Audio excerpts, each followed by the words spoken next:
The string quartet played softly as guests laughed and clinked glasses, swirling champagne under crystal chandeliers. But in a quiet corner of the grand ballroom, 9-year-old Emily sat alone in her wheelchair, paralyzed from the waist down, dressed in a sky-blue gown, her eyes fixed on the dance floor she couldn't join. No one noticed her. No one saw her. Not even the bride. Chapter 1: The Invisible Guest. Emily was the only daughter of Richard Hale, a tech billionaire and the man funding the extravagant wedding of his niece, Madison. It was a fairy tale event. Hand-carved ice sculptures, floral arrangements flown in from Holland, and even a 5-tiered cake designed by a Parisian pastry chef. Everyone knew Emily had been in a car accident 2 years ago that left her paralyzed. But tonight, amid the glitter and celebration, she was merely a decorative afterthought, placed in the corner with a sippy cup of ginger ale and a polite smile from a passing waiter now and then. Richard watched from afar, his jaw clenched. He had begged his niece to include Emily in the ceremony, perhaps even a simple flower-passing moment. But Madison, obsessed with aesthetics, declined with an apology masked as sympathy. "She'll slow things down, Uncle Richard. I want everything perfect." Chapter 2: A Boy Named Leo. As speeches ended and the music swelled into party mode, a 10-year-old boy named Leo appeared beside Emily. Tousled hair, scuffed shoes, and a crooked bow tie, he didn't belong to any of the VIP families. Just a cousin's friend, perhaps. Or a tag-along guest. He knelt beside Emily and offered her a chocolate coin from the dessert table. She blinked in surprise. "Why are you here all by yourself?" Leo asked, his tone free of pity, just curiosity. Emily shrugged. "No one wants to dance with a girl in a wheelchair." Leo thought for a moment. "That's dumb," he said plainly. "I'd dance with you." And without asking for permission, he began humming his own tune and spinning in clumsy circles beside her, making silly faces and exaggerated moves.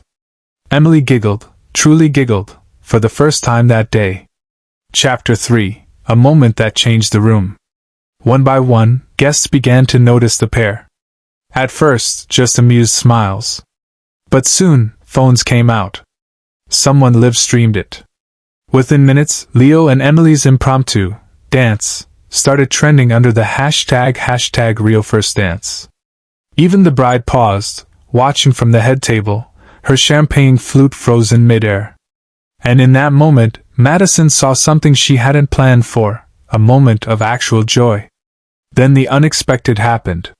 The DJ, moved by the scene, switched the playlist and slowed the tempo. Lights dimmed to soft amber. And Richard, teary-eyed and trembling, walked across the floor. He gently lifted Emily from her chair. With Leo still beside them, Richard danced with his daughter. Slowly. Carefully. The room fell silent, except for the music. There was no pity in the crowd, just reverence. The most powerful man in the room wasn't the CEO anymore. He was just a dad, showing the world that his daughter was never to be ignored again. Chapter 4: The Wedding That Went Viral. By morning, the video had been viewed over 10 million times. Major news outlets ran headlines.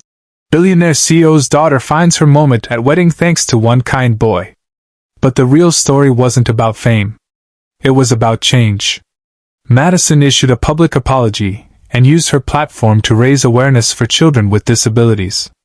The wedding charity fund, originally meant for more flowers and wine, was redirected to pediatric rehab centers.